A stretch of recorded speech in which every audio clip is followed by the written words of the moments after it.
మనుగడ కోటి అలలుగా పొంగు వరదల వేగాన పడిలేచు అలలకు తీపి కలలకు లేని అలసట నీకేలా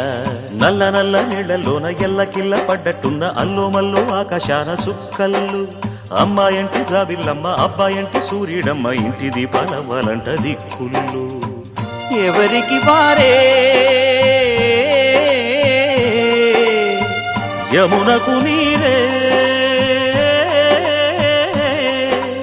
రేవు నీరు నావదంట నావతోడు రేవుదంట పంచుకుంటే గోరు వంక వాలగానే గోపుర